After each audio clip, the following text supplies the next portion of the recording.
screens over there. So I'm excited to introduce to you our panel members. I would first like to bring out a superstar diamond coach, 5-time elite coach, also 2017 elite and a Success Club 10 all-star legend from Miami, Florida. Please give a round of applause to Becky Brossett.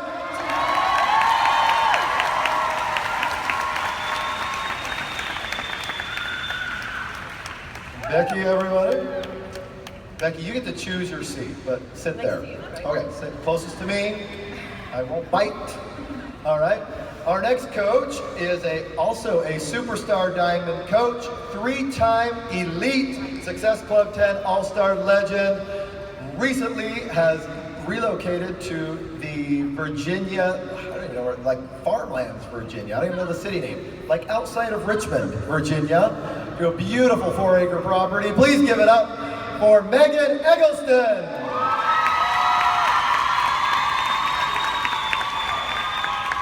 Team Phoenix is in the house. Team Phoenix in the house. What? I didn't say, where is Team Diesel Nation over here? Diesel Nation, let's give it up. Awesome. Our third member of the panel is a 12-star diamond, 2-time elite coach, and is a member of our 2017 Elite Top 10, currently ranked number 5 in our elite program. She is from Atlanta, Georgia. Please welcome to the stage, Ashley Smith. Ashley, I think your team is here. Inspire Empire. All right. Okay. Let me make sure I can get you guys. Are you guys comfortable? Very, yes. Let's hear a mic check. Hi everybody. Megan, Ashley, all right. Sounds like we're live then. Let's get going here. All right, I've got some very challenging questions for these ladies, but they are ready. They're ready to bring the goods. And the first thing we're going to do, we're going to tee it up here, and I would like them. These are 1-minute answers, ladies. 1-minute answers. The question is, we'll start with you, Becky, and go on down the row. How has Beachbody impacted your life? Well, that's a loaded question, but I narrowed it down to one very, very important resource that Beachbody has added to my life, and it's the freedom of time. I can choose how I work my business. I recently took 2 weeks off to travel the West Coast with my family. That would have not been possible in corporate America. So this time is a valuable resource, and now I have the opportunity to spend as much time with my husband, Larry, and my kids, and thank you to Beachbody for that. That's awesome, I love it.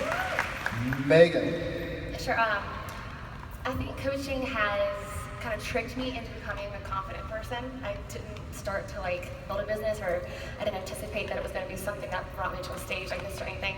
It kind of freed me from a prison of perfectionism. So I've tried and started a lot of things in life, but because of my overachieving kind of personality, perfectionist personality, I didn't get very far if I wasn't going to achieve. And so this was the first endeavor that I approached without an expectation of achievement. It was just like the journey of helping people, and keeping my eyes on that journey is actually what brought me any kind of success. And so what I learned is that my flaws, imperfections, weaknesses, inadequacies were exactly what made me me, and pretty much the gift that Beachbody's given me is the knowledge that I am enough. I love it, that's great. Thank you, Megan. Ashley? Mine is very similar to Megan's. I didn't know we were so alike. I think for me, it created a lot of belief in myself. I grew up always thinking I was going to be a teacher, and that I had to do that, and I had to kind of follow all these steps of what everyone kind of told me I was going to have to do with my life. And so I just believed it, and I didn't love it, and I thought that's kind of how my life was going to be. And so when I became a coach, I slowly started kind of finding this confidence that I never knew that I had, and started finding this belief in myself that I never had. I, can be very negative, and so that kind of has transformed into a very positive experience of believing that I can do a lot more than I ever gave myself credit for. So awesome, that's great. Thank you, Ashley. Thank you, you guys. All right, so as the four of us kind of got together and discussed this panel and what we wanted to achieve, the direction we wanted to go. I mean, obviously there's so many things that we could talk about in terms of building a business and how to, you know, attack it tactically or you know, best practices and things. But what we had, as we talked about this and thought, what value could we provide to the audience here at Summit? We talked about, you know, really keeping it real and helping coaches to navigate their challenges, navigate those days when you didn't feel like it, or those days when you felt overwhelmed, or you know, when there was maybe a life event, you know, keeping you from maybe fulfilling what your aspirations were when you started. And so you guys, we're going to talk a lot with the questions that we've lined up and the examples that these coaches have about keeping that strong mindset and navigating you know, the challenges and negativity sometimes that keep us from fulfilling our potential. And so we're going to lead off with you, Becky, and the question that I have for you is how many times per week do you feel like quitting? That's a funny question. Because actually, in 2015, I actually lost my temper twice, really bad, and told my husband, that's it, I'm not doing this anymore. And he almost had a mini heart attack. After I calmed myself down, here's what happened. I changed my perspective. Life is hard. This business can be hard. But what is the alternative? What am I gonna go back to? Construction? That's not gonna happen. So I changed my perspective on what is hard. This business has helped me create so much in my life. I have this amazing team and these amazing friends, and there is no plan B.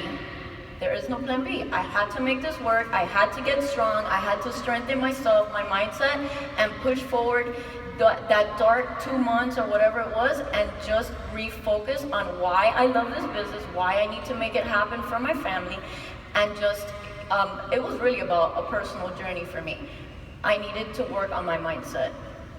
What were some things that you did to help shift that? Like, you're like, all right, I gotta change my mindset. And there's probably many of us that are like, man, I'm having a bad day. I need a mindset shift. What are some things that you do when you know it's like, okay, I'm not dialed in the way I need to be? How have you learned? Because you've been doing this for many years now. Certainly 7 years, you've had some hard days. How do you take a bad day and apply that mindset shift? Well, right now, I meditate, which is something everybody can do. It doesn't cost you any money. You can get the Insight Timer app, and you can sit down in a quiet space for 5 minutes and just clear your head. Refocus. Gratitude is another big thing. When things are going wrong, or I feel like it's wrong, it's my perception, there's a bug on my face. We have a crazy fly. No, just a joke. I really just focus on the blessings in my life, and that immediately changes the way I feel, the way I look at things. I don't like to read. It's not a mistake. It's not like a secret. I don't like books, so I listen to audio. I take my dog for a walk, and I listen to audio that makes me feel good, and I just get outside and breathe some fresh air and really just walk away so I can focus on me. That is phenomenal. Thank you, Becky. I love that. I'm not a very good meditator myself, but I like the concept. I also love what you said about gratitude. I think anytime you're in one of those funks, making a list of the things you're grateful for and thinking about how grateful you are for the things you do have, exactly. It can really flip a negative mindset. Great stuff. All right, Megan. My question for you is this. With all of, and especially, wow, here at Summit, I'm sure many are maybe feeling exactly what we're going to address in this question, but there's a lot of resources that we offer to new coaches. There's things to review, there's trainings, there's tools to look at. There seems like so many different skills to learn. How do you avoid feeling overwhelmed or paralyzed by this, and how do you keep yourself moving forward? I think the first thing that you need to do is to recognize that overwhelm, it's a choice. Like, I don't think it's something that we're a victim to. I don't think it's a circumstance not happening to you. It's something that we choose to feel.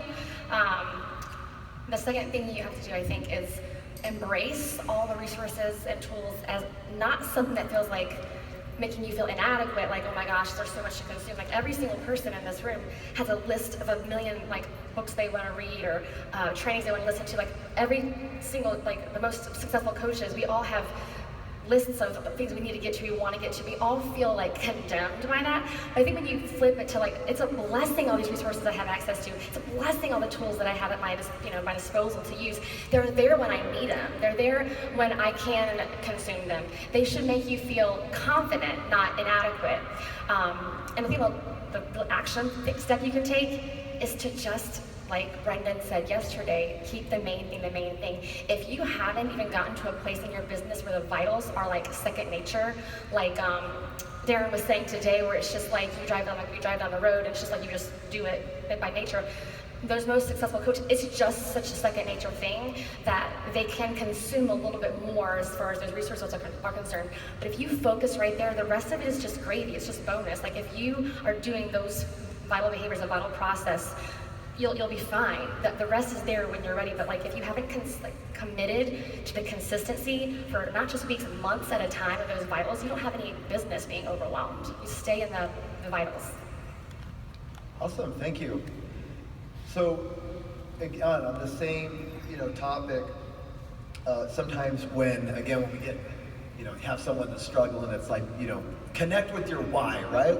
We got to stay connected to our why, and sometimes that's easy to say but harder to define. And so Ashley, my question for you within the scope of what we've been talking about here is talk about the process of getting to your true why, your purpose, and how it's helped you when the going gets tough.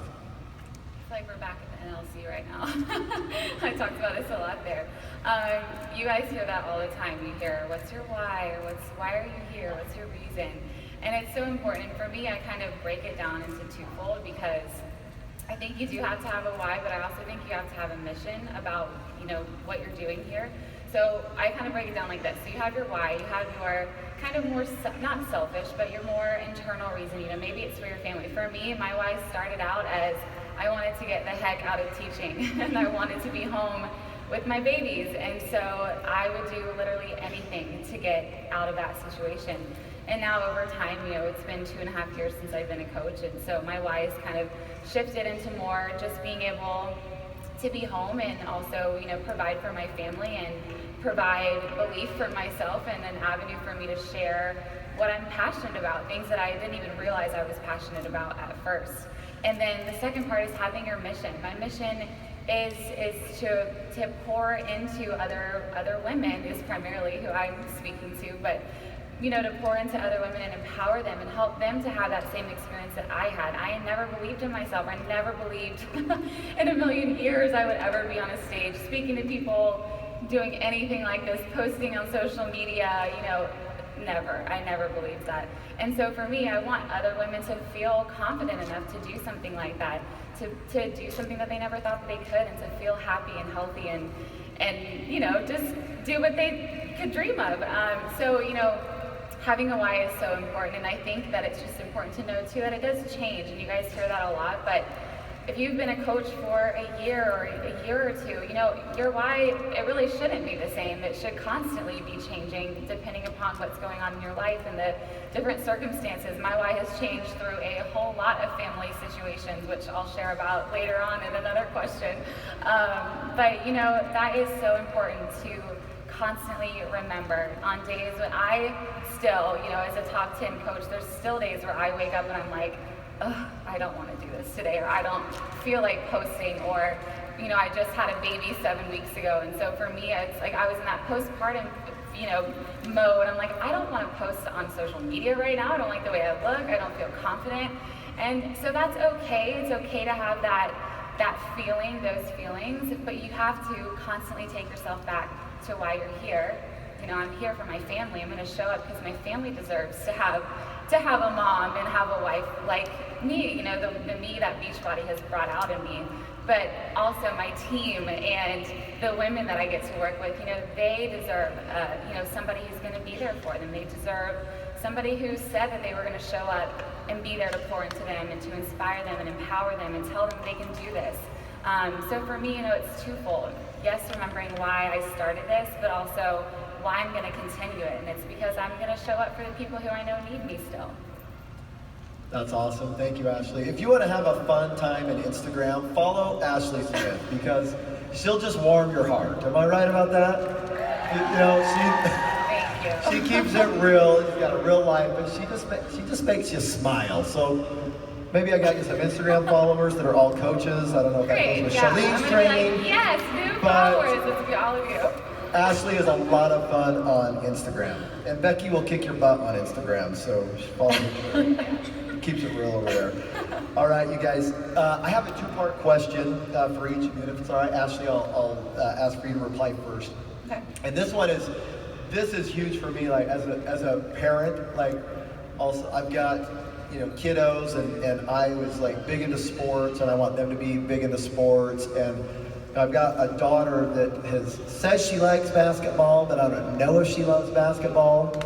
But she knows that I want her to love basketball, and I want it really bad. And so I balance this thing of like putting my expectations of her excelling in basketball, and I want to make sure. How do you do that as coaches? Because all of you guys are here. You're in this. You're committed, and you enroll a new coach, and you want it really bad for them. And so the question is how do you refrain from placing your expectations on a new coach and helping them to establish their own expectations? Yeah, that's a tough one because so I think it changes, from obviously from a new coach to emerald coach to a coach who's almost diamond to a diamond coach to a star diamond. I have a wide range of coaches, and I think it changes over the course of their coach life. But you have to go back to, again, you have to help them find out what their why is too. A lot of times with new coaches, it's so easy. Like Megan said, there's so many resources and so many things you can give them, and you want them just to implement it all right away, and you want them to just do this, and you're like, it's right there, like just do this, this is the formula. And some are gonna do it and some aren't, which is okay. But I think the biggest thing to help, keep them around and help them believe in themselves is to just start getting them into what we always talk about, get them into a challenge group, get them starting on their journey and that kind of thing, so they start really building that belief in themselves.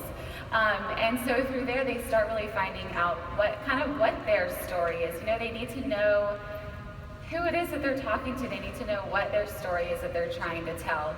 And I just lost my train of thought. That's some mom brain for you. Tell me the rest of the question there. Well, how do you help them establish their own expectations as opposed to you? Oh, yeah. Okay, hold on. Can you come back to me? Yeah, you bet. Let's go to Megan. Real life, you guys. Sorry, I'm having a total mom brain moment.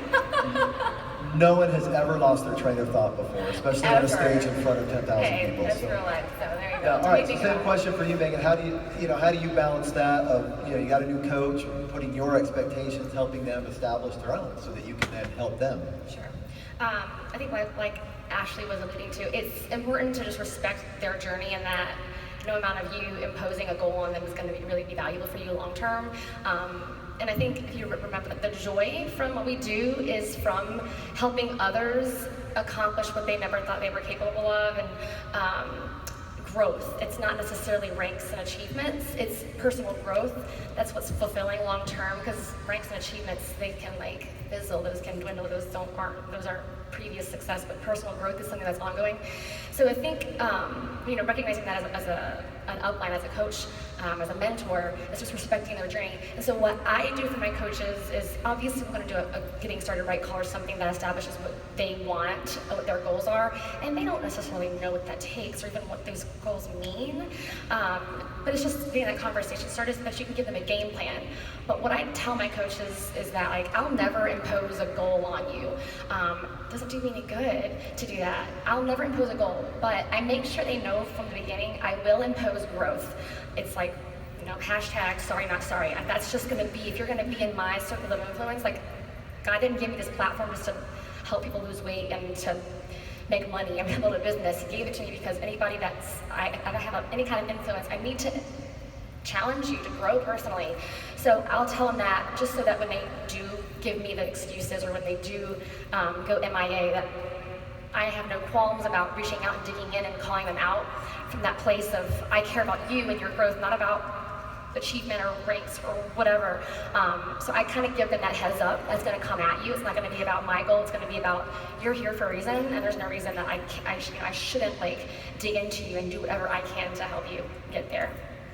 Megan, that's cool. Let me lean into that a little bit. So what you're saying is when you impose some expectation from the get-go, people didn't sign up just because, hey, what am I going to do with this $160? They signed up to get some results. You impose those expectations. This is what it means to get my time.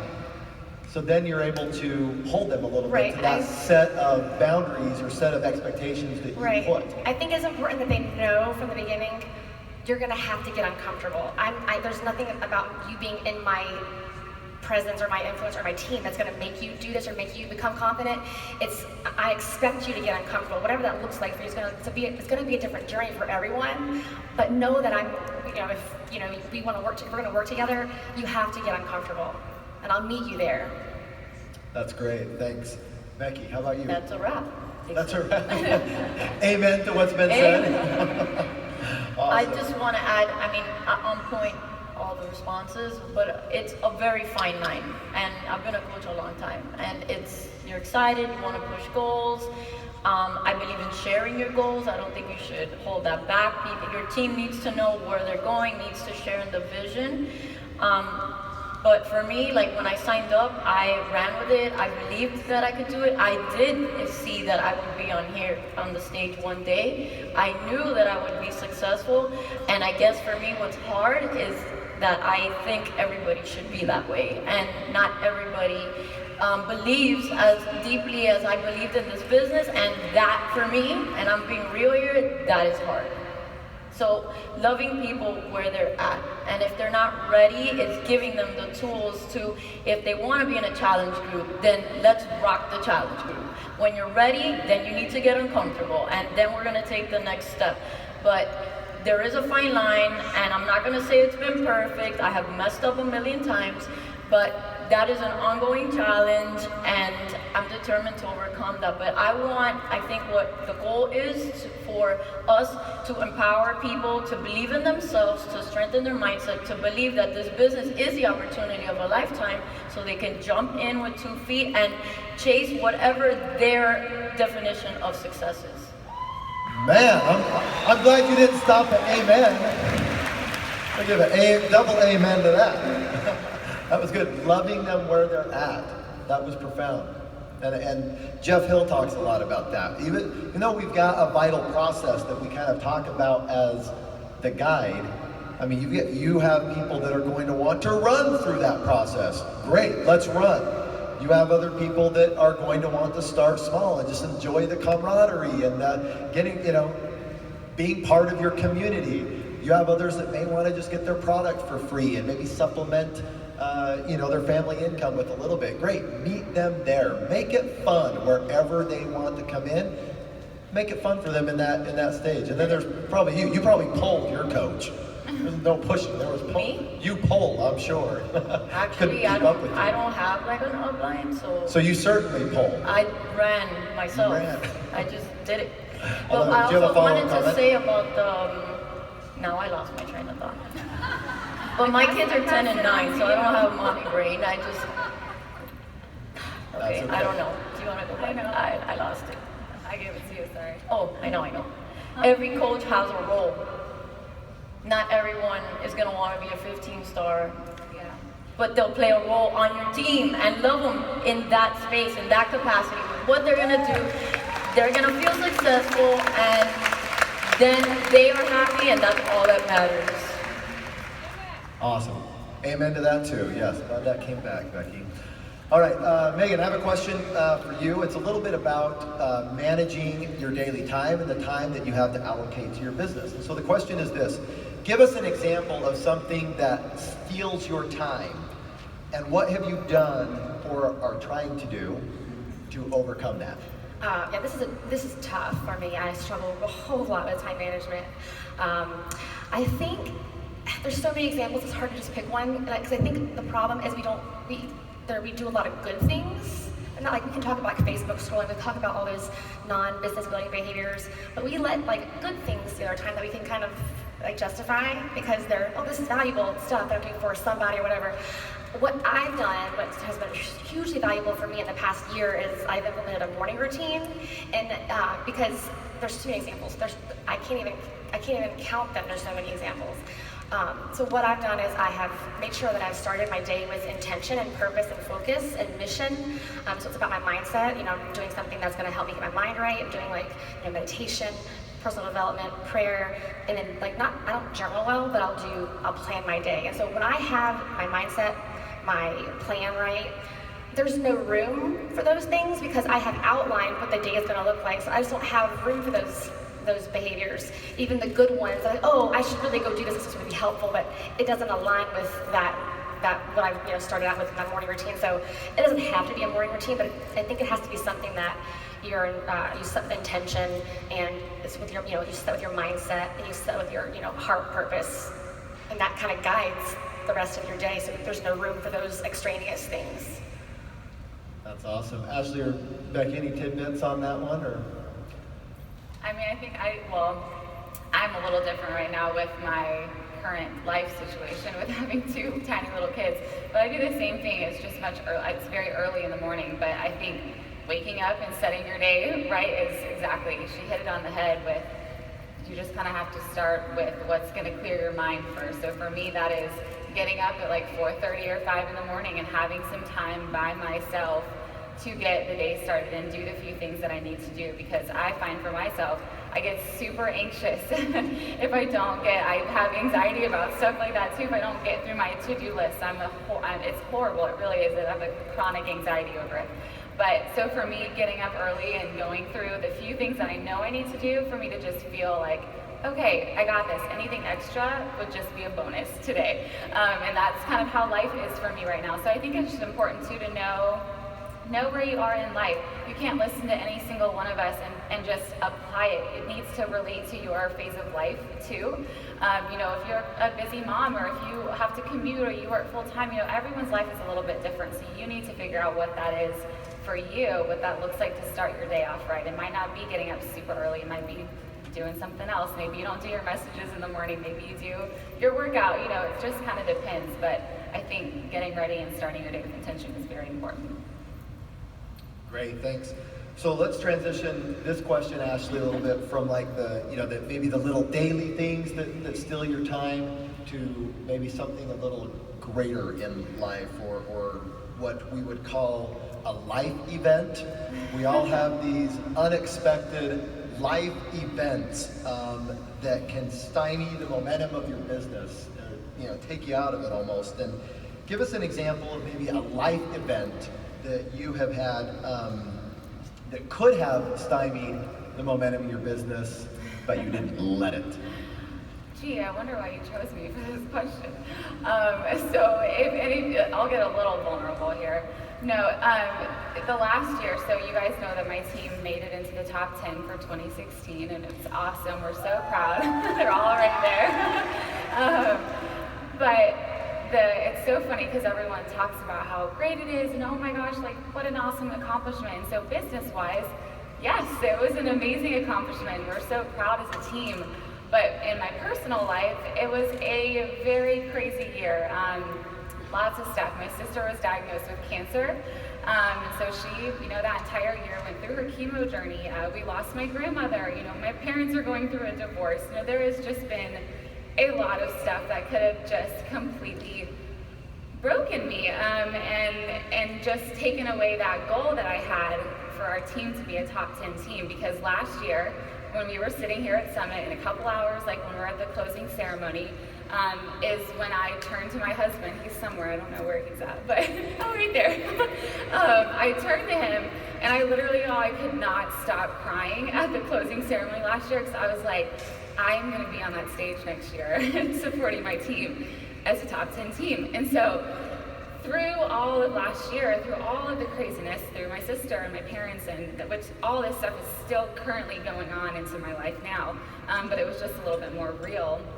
in 2016 are definitely things that could have completely just broken me and crippled me and taken away any kind of goal or dream or anything I had. You know, there's days where I didn't want to get out of bed and days I didn't want to do what I needed to do. But again, that's when I went back to my why. My family deserves this.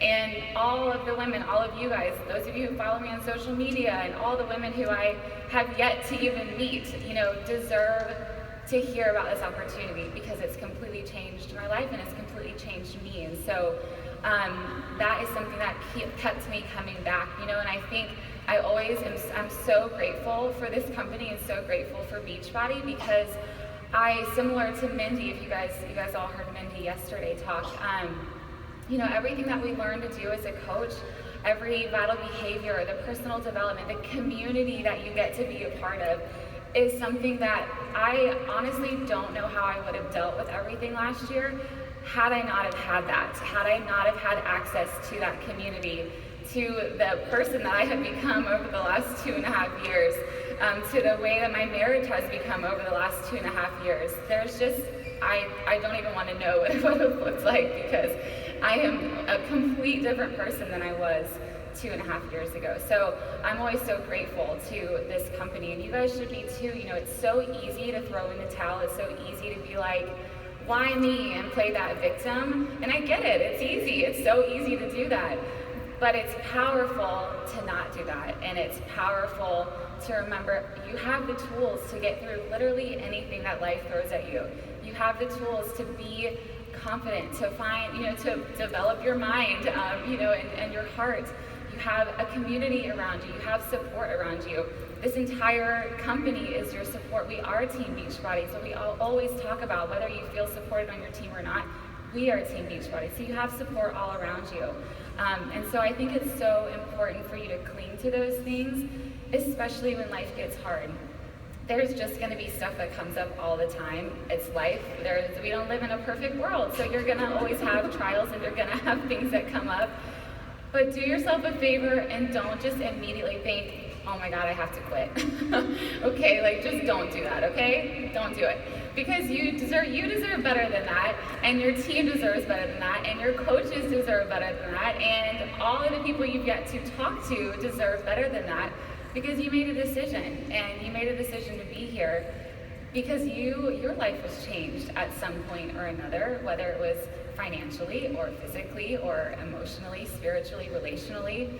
You experienced so many changes, so don't sell yourself short, and don't just let that be nothing just because, oh man, you hit a little roadblock. Just let that be your little detour. Let that be part of your story. Share it. For me, I don't know why I'm like super introverted, but for me, sharing what's going on is actually very therapeutic. So try that. Try sharing what's going on, because guess what? There's probably somebody else going through the same thing, and they're going to relate to you, and you're going to be that little tiny source of light to them on your social media. You guys have an amazing platform to be able to share your story and your passion with other people, and you get to help them. And so I think that's just really important to remember. Amen. Well said, I get a little Ashley. passionate about that one, sorry. We teed that one up for you nicely. Yes. There's a lot of wisdom in that reply in many different levels. All right, this is a very important question, because we've been, what day is this of Summit? Second, third? It seems like we are deep in the belly of the beast. And you have had a lot of information given to you. And maybe you knew or didn't know, Becky Brossett, she was our national wake-up speaker this Monday and talked about how to, maximize the opportunity to be at Summit. And so I wanted to ask her, since we have her here in this venue now, share with these coaches, now you having been through many, many summits, and again, and just a flood of information, we've got to have the fire hose out, just flood of information. What are your top, 2 or 3 tips on how to effectively leverage and implement all of the information, advice, and best practices that they've received here at Summit? So how many of you listened to the National Wake Up Call on Monday? Oh. Everybody, actually. Okay, so for those of you who didn't, I would suggest that you do, because it's still relevant. In order for you to really effectively manage all the information, you really have to examine what happened in the first 6 months of the year. Where are you? What didn't you accomplish and why? You've listened to a lot of amazing speakers, I'm sure. Did anybody take notes? Because that's one of the things I suggested. Go back, spend time, read through your notes thoroughly. Take time to digest it. Don't just, like Kim said yesterday, it's a notebook of good intentions. Don't just throw it in a drawer and forget about it. Based on the gaps in your business, you need to really look at your notes, highlight 3 to 4 things, maybe 2 to 3 things that you can implement and take action on right now. You don't want to let the inspiration and the fire that you feel right now fizzle out when you get back into real life. And then set goals. You have to know where you're going the rest of the year, and based on what you've heard, you can tweak some things in your business. Don't try to reinvent the wheel. Just get specific with what you need to correct in your business right now. And look at your lanyards. I'm giving you the permission right now to look at your lanyards and really find somebody that has a lanyard, take a picture of it, draw a picture, but get clear on what you want for next summit. Where will you be? What are your goals? Do you want to walk up on stage?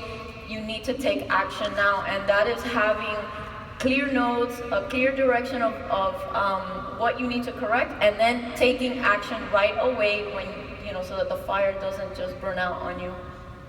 I love that. That's great advice. I love the notebook of good intentions. Do not make your notebook the notebook of good intentions, but the notebook of decisions, you guys. Okay. All right, so we're running short on time, but we're going to do one laser round. Is that okay?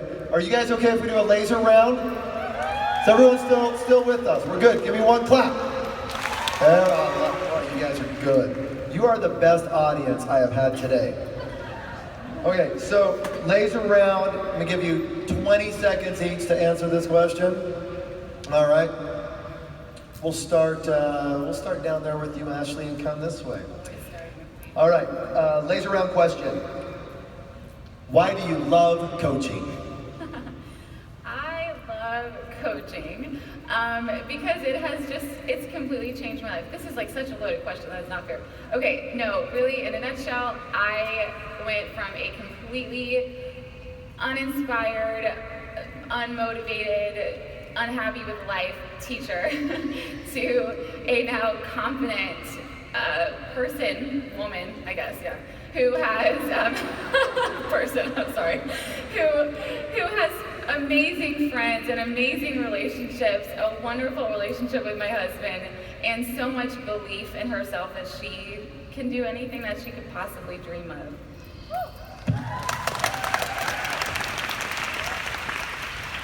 Megan.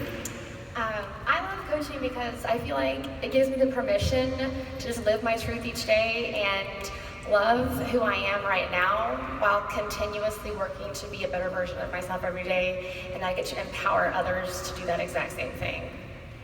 That was 20 seconds, right? I think that was 20 seconds right on the nose. Are you timing? All right. And Becky, take us home. I agree, that's a loaded question.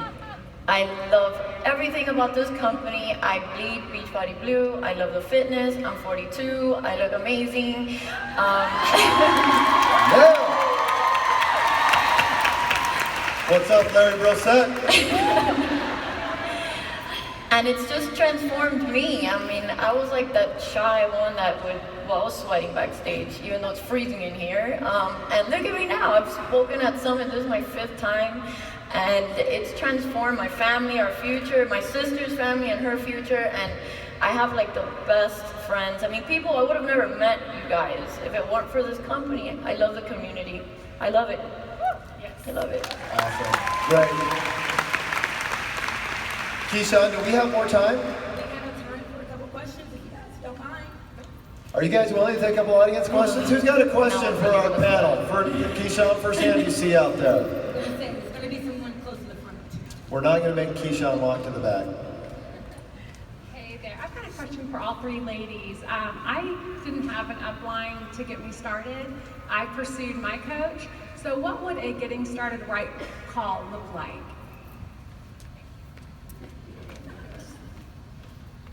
Well, Go ahead. I mean, I didn't have I kind of had an outline. I mean, he left, he quit the business, but it's just finding out, you got to get to know their story, you have to understand their why. Get to know the person, I think, before anything, what they're looking for, what are their challenges, and how this business, how you can plug them into this business and help them get those quick wins so that they can gain traction.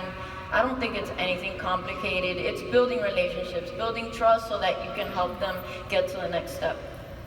Megan? Yeah, I think getting to know what part of coaching inspires them. You know, some people are really in it for the community, some are in it for the accountability. Getting to know what it is that that they're in it for, I think helps you to know how to motivate them, encourage them along the way, and inspire them along the way. Getting to know what their insecurities or fears or doubts, what scares them most, also helps me to know what to encourage them towards or recognize them for when I see those efforts in that area. Anything else I can think of off the top of my head? I think that's right. I'll take it in another direction, well, an add-on from that, but I think also is what I find with new coaches is that they just don't know what to share about. I know it's not all about posting, but that is something that is kind of the forefront of what you're doing. That is like the platform that you're sharing with people. So I think kind of writing down a list of 10 things about yourself is something that I always have my coaches do, because it really helps them kind of come to life and bring out some things in themselves that maybe they didn't even know or didn't even think about, and they're like, oh, that's stuff that I can share about. I actually am passionate about this, or this is a hobby of mine. We don't want to post about Shakeology and a workout every single day, or the only things. So think about 10 other things about yourself that are interesting that you can use as a way to relate to other people and kind of share a little bit about your life. That's how you're going to make that, make that connection with other people. Awesome, thank you. We've got time for one more. One more. Okay. I have seen 3 men in this audience taking pictures and videos of you 3, and I expect they're probably husbands. And I'm wondering, when you first started, did they support you and appreciate the amount of time you were putting into the business? Okay, I'll start. Hand the mic to Spencer. Come on, Spencer! Niles, get up here. Niles, get up here. Spencer, get up here. Larry!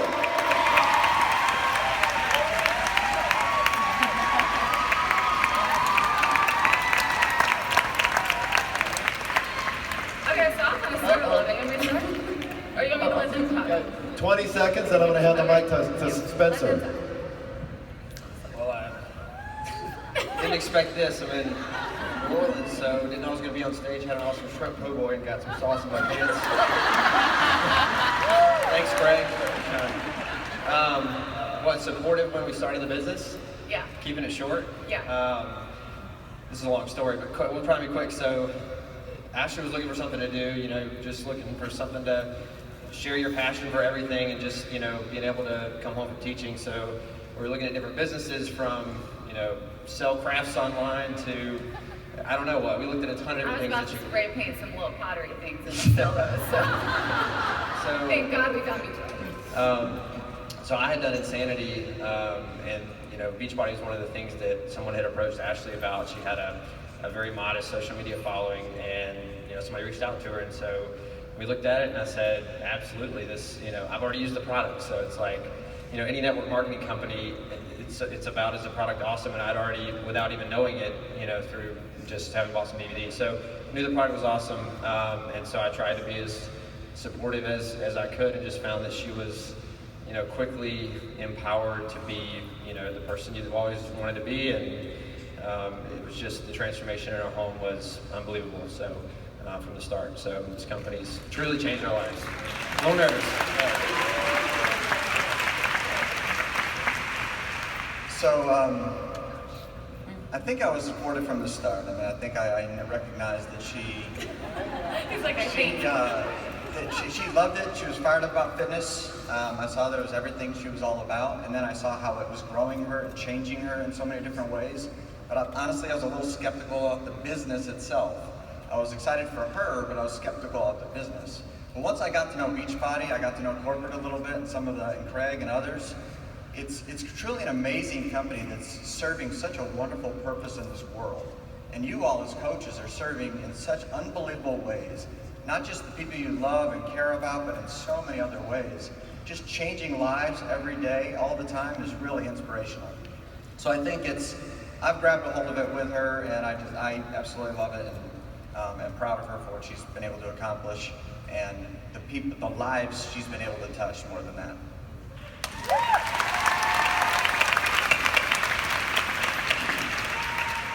Well, fitness has always been her thing. Fitness has always been her thing, and I just wanted this, the Beachbody brought the best out of her because of the fitness, and then she's been able to build this amazing team and been able to help all these people, and it's brought this side of her that has been amazing, and it's, happy wife, happy life. That's what they say. I'm so proud of her, and she's amazing. Awesome. Well, thank you. Hey, let's give a round of applause to the husbands, Spencer, Niles, and Larry. You never know what I'm going to throw out at these things. You got to be careful coming to my panels. All right, you guys. Hey, we are out of time. Have you guys enjoyed this or what? You guys have been awesome. Becky, Megan, Ashley, thank you so much. Let's give them a huge round of applause. Thank you. You guys can exit stage.